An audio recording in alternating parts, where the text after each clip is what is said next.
The NHL trade deadline may be over, but the AHL one isn't, as Kent Hughes and newly appointed Laval GM John Cedric pull off a really smart trade, bringing in a perfect player to the Habs organization for this final stretch of the season. We have to dive into this little sneaky trade the Habs pulled off, plus a note from Arpon Basu and Kent Hughes, basically implying that a big move with some of the Habs defensive prospects is coming this offseason. We got to talk about all of that up to come on this episode of Habs Digest. Jesse, the first thing we gotta talk about is Arpon Basu's article, and, well, big moves are coming.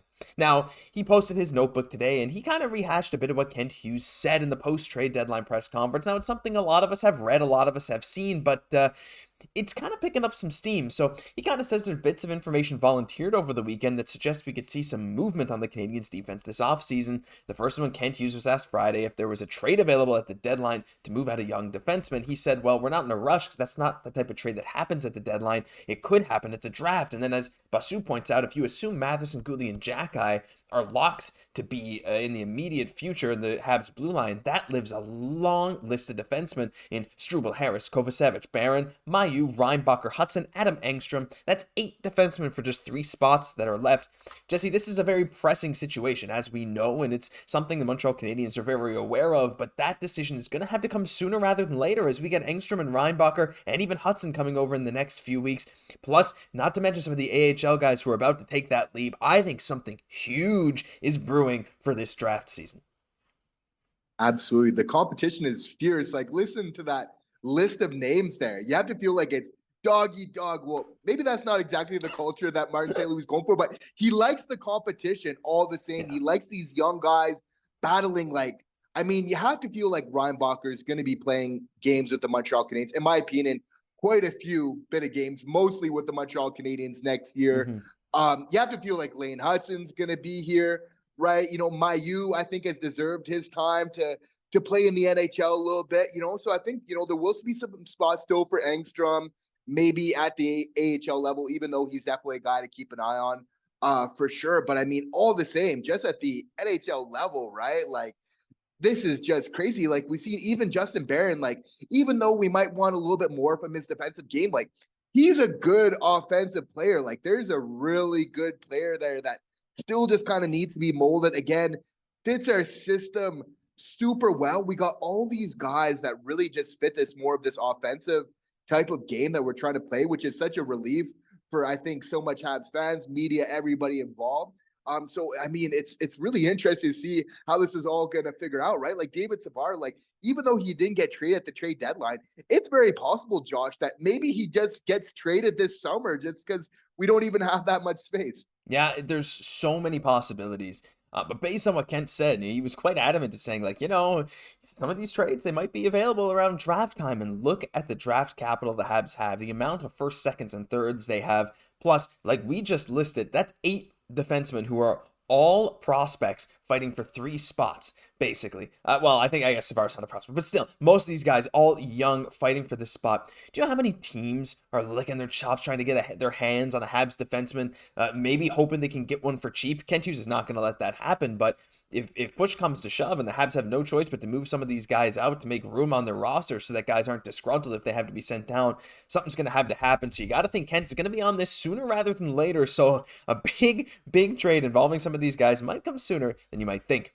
But it's time to transition into the other thing we wanted to talk about. And the Habs made a trade today. And a lot of you guys are probably saying, what are you talking about? The trade deadline's over. Well, not the AHL trade deadline. As far as I'm aware, the AHL trade deadline is this upcoming Friday, March 15th. And so why not Habs, Kent Hughes, John Cedric, I'm sure, were in large part, they were not conspiring, but they were working together to get another trade done for Laval. And they traded away Nathan Legare, Montreal native, for Arnaud Durandeau, a Montreal native, from the Islanders organization. And, well, Nathan Legare, I mean, if you guys remember, we traded for him last year. We got him in a Pittsburgh trade. He just has not put it together for Laval this year. 9 points, gritty guy, 42 pims.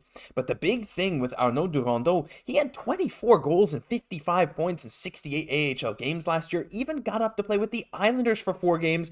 And according to a scouting report, they thought he might have had a shot to play a good amount more games with the Islanders this year. Now, he ended up getting traded to the Devils organization before coming over to the Habs. So, yeah, there was a lot of stuff going on with him. But, Jesse, the talent disparity between these two is quite clear when it comes to point production. And if you're the Laval Rocket, you're currently only 3 points out of a playoff spot with 15 games to go. You got to get all the offense you can possibly get. And a trade like this, to me, is an absolute no-lose situation. Getting a guy with borderline NHL upside for Xhekaj, who really doesn't project to me, is an absolute win.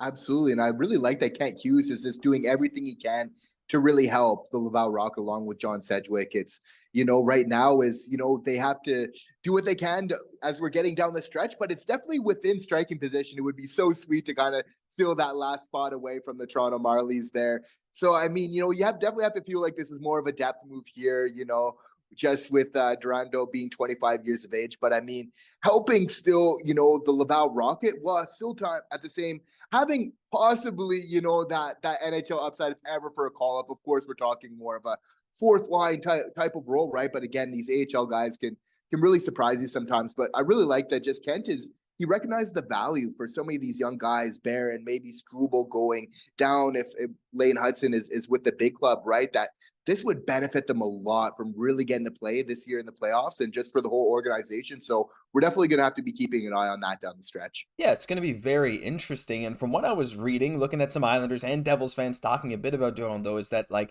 even though he doesn't have that many PIMs, he did a bit more for Bridgeport than he did with Utica, but he kind of plays that sandpapery style. He brings a ton of energy. He seems like a real big energy guy who has that pedigree to score 50, 60 points in the AHL. It only has a 72-game season, so to me, the upside is very clearly there. Well, yes, like you said, Xhekaj is a bit younger. Of course, Durando, if I bring up his stats again, you can see, like you said, Jesse, he just turned 25, whereas Xhekaj is 23, both Montreal natives. But a change of scenery for someone like this can always be a good thing. Now, with Laval heading into this playoff picture, there's a lot of Habs that could stand to learn a lot from this run. Now, Montreal down the stretch might also need some call-ups. We're looking at, who knows, Brandon Gignac maybe coming back up, maybe Mitchell Stevens, maybe Emil Heineman gets another shot. But I think a lot of these guys are going to value this playoff run a lot. Bringing in someone like Durando sends the right message to your young guys, saying, we are going to do exactly what we can to get you in the playoffs and to get that kind of experience for maybe a Struble who gets sent down. Maybe Joshua Watt ends the season down there if they think it's best for him. Not to mention a young guy like Logan Mailloux, who is the AHL's All-Star. I feel like this kind of stuff that maybe flies under the radar for people that pay attention just to the Habs is so important for the development of a lot of our young guys.